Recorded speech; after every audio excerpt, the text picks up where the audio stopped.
సంఖ్యాకాండం 3వ అధ్యాయం. పరిశుద్ధమైన బైబిల్ గ్రంథములో నుండి సంఖ్యాకాండం 3వ అధ్యాయం మొదటి వచనం నుండి చదువుకుంటాం. యెహోవా సీనాయి కొండ మీద మోషేతో మాట్లాడిన నాటికి అహరోను మోషేల వంశావళులు ఇవే. అహరోను కుమారుల పేర్లు ఏవనగా, తొలుత పుట్టిన నాదాబు, అబీహు, ఎలియాజరు, ఈతామారు అనునవే. ఇవి అభిషేకం నొంది యాజకులైన అహరోను కుమారుల పేర్లు. వారు యాజకులగునట్లు అతడు వారిని ప్రతిష్ఠించెను. నాదాబు, అబీహులు సీనాయి అరణ్యమందు యెహోవా సన్నిధిని అన్యాగ్ని నర్పించినందున వారు యెహోవా సన్నిధిని చనిపోయిరి. వారికి కుమారులు కలగలేదు గనుక ఎలియాజరు, ఈతామారు తమ తండ్రి అయిన అహరోను ఎదుట యాజక సేవ చేసిరి.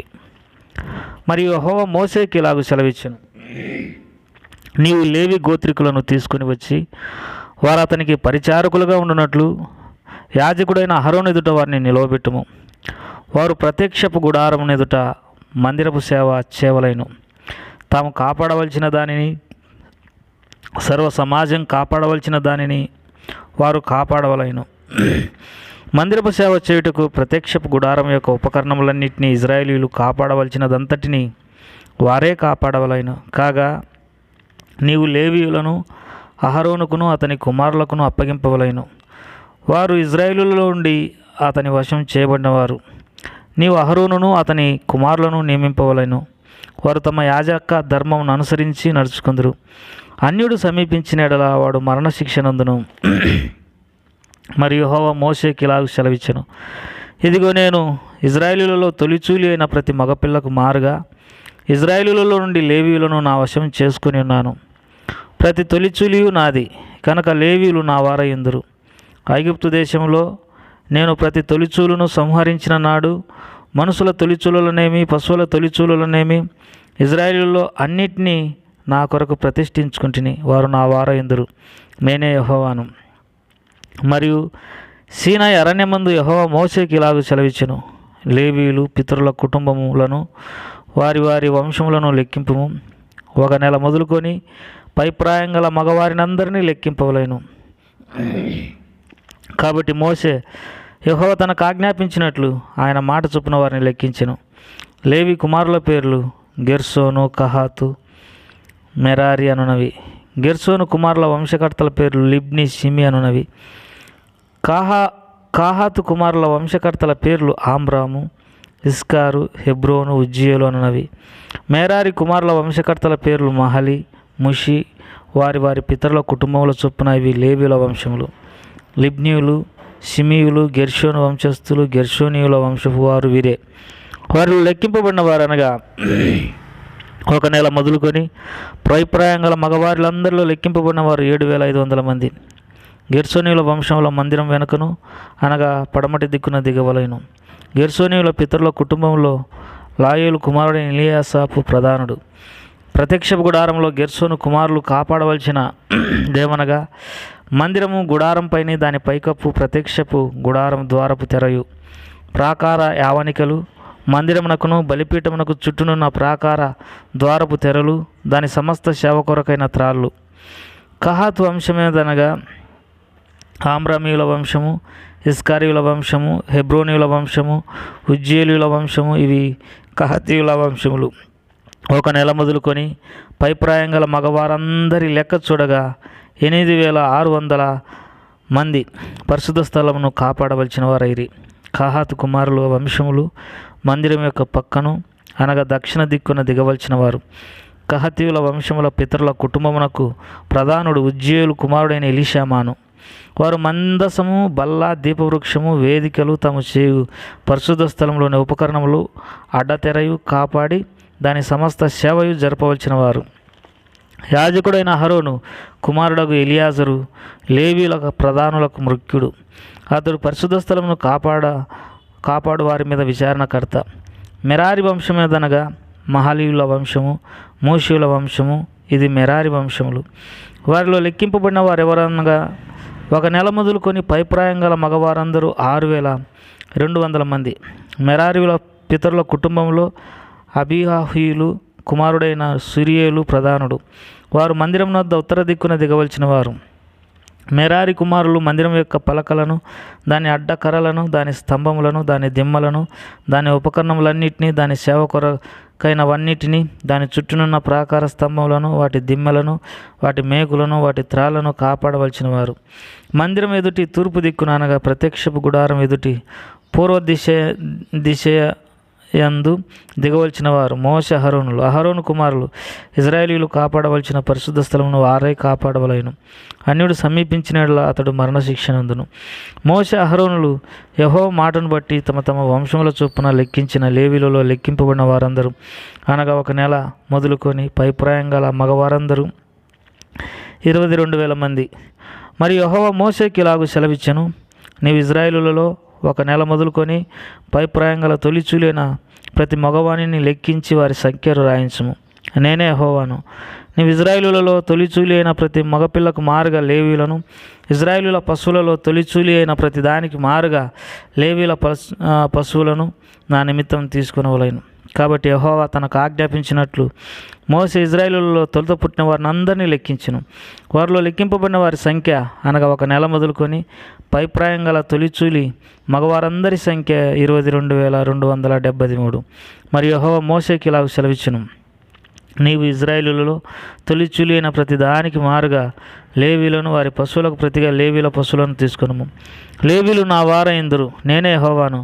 ఇజ్రాయేలీయులకు తొలుత పుట్టిన వారిలో లేవీల కంటే 273 ఎక్కువైనందున శేషించిన వారి యొద్ద తలాకొక 5 తులముల వెండిని తీసుకునవలెను. పరిశుద్ధమైన తులం చొప్పున వాటిని తీసుకునవలెను. తులం 20 చిన్నములు. వారిలో ఎక్కువ మంది విమోచన కొరకు ఇవ్వబడిన ధనమును అహరోనుకును అతని కుమారులకును ఇవ్వలేను. కాబట్టి మోషే లేవీల వలన విడిపింపబడిన వారందరికంటే ఆ ఎక్కువైన వారి యొక్క విమోచన ధనము తీసుకునేను. పరిశుద్ధమైన తులం చొప్పున 1,365 తులముల ధనమును ఇజ్రాయేలీయుల జ్యేష్ఠ కుమారుల యొద్ద తీసుకునేను.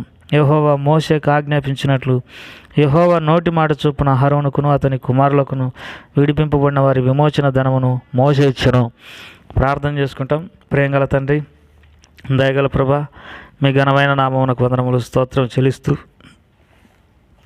నేను స్తుతిస్తూ ఆరాధిస్తుంటున్నాం. ఈ దినము మరి నీ వాక్యమైన పరిశుద్ధ గ్రంథం బైబిల్లో నుండి నిర్గమకాండం సంఖ్యాకాండం 3వ అధ్యాయాన్ని చదువుకోవడానికి సహాయపడుతూ వచ్చినందుకు స్తోత్రములు ప్రభా. మరి ఇందులో కొన్ని వాక్య భాగాలను మేము ధ్యానించడానికి సహాయం చేయమని, మా అందరికీ ఆశీర్వాదం దయచేయమని యేసు ప్రభువారి నామం పేరట స్తుతించి ప్రార్థించేటి వేడుకుంటున్నాం తండ్రి. ప్రియమైన సోదరి సోదరులారా, మీ అందరికీ యేసుక్రీస్తు నామం పేరట శుభములు తెలియజేస్తుంటున్నాం. సంఖ్యాకాండం 3వ అధ్యాయాన్ని చదువుకున్నాం. ఇక్కడ ఒక మాటను చదువుకుంటాం. ఆ మాట ఏదనగా 28వ వచనంలో చివరి భాగం, పరిశుద్ధ స్థలమును కాపాడవలసిన వారైరి. ఇక్కడ పరిశుద్ధ స్థలమును కాపాడవలసిన వారైరి, ప్రత్యక్షపు గుడారము, దానికి సేవకు సంబంధించినటువంటి విషయాలను మరి ఇక్కడ ఈ 3వ అధ్యాయంలో మనం చూడగలం. దేవుడు లేవి గోత్రాన్ని తనకు సేవ కొరకు ఏర్పరచుకున్నాడు.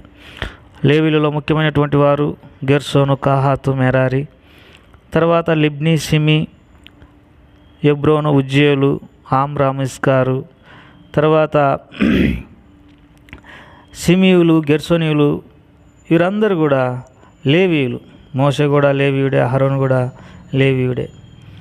అయితే అహరోను కుమారులైనటువంటి నాదాబు, అబీహు, ఎలియాజరు, ఈతామారు వీరు యాజకులుగా నియమింపబడుతొచ్చినారు.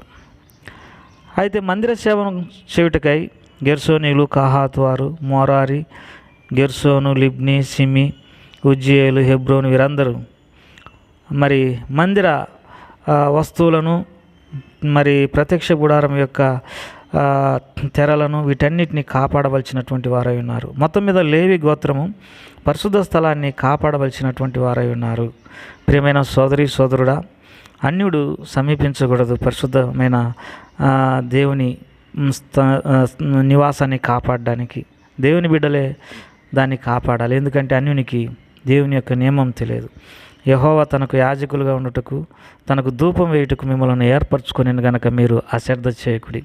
నేటి దినాల్లో దేవుని మందిరంలో దేవుని పరిశుద్ధ స్థలాన్ని కాపాడేటటువంటి ప్రజలు లేకపోవడం ఎంతో విచారకరమైన సంగతి. తమ ఇండ్లను, తమ పిల్లలను, తమ పనులను చక్కబెట్టుకుని వారు ఉన్నారు, కానీ దేవుని చేత రక్షించబడి విశ్వాసంలో ఉన్నటువంటి వారు సహితం దేవుని మందిరాన్ని, దేవుని వస్తువులను నిర్లక్ష్య పెట్టేటటువంటి వారుగా ఉన్నారు. వారు దేవుని మందిరంలో కసువు కొట్టుకోవడం, లేకపోతే దేవుని మందిరాన్ని శుభ్రంగా ఉంచడం, లేకపోతే దేవుని మందిరం ఎక్కడైనా కారుతున్న దాన్ని సరిగ్గా చేసుకోవడం, దేవుని వస్తువులను ఒక పద్ధతి ప్రకారం దేవుని మందిరంలో ఉంచుకోవడం, అసలు దేవుని మందిర సేవ విషయంలో పట్టింపు లేనటువంటి వారుగా ఉన్నారు.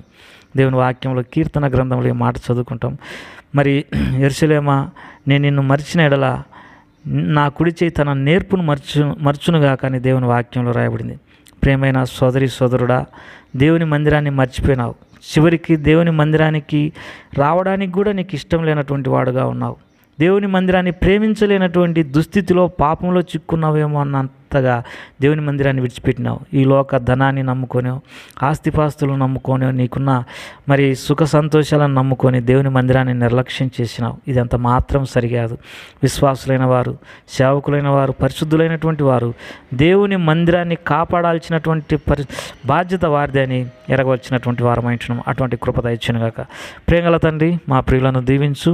నీ మందిరాన్ని ప్రేమించు వారిగా, నీ పరిశుద్ధ స్థలాన్ని కాపాడువారిగా ఉంచండి. వారి కుటుంబాలను ఆశీర్వదించండి. యేసు ప్రభువు వారి నామం పేరట అడిగి వేడుకుంటున్నాం తండ్రి. ఆమేన్.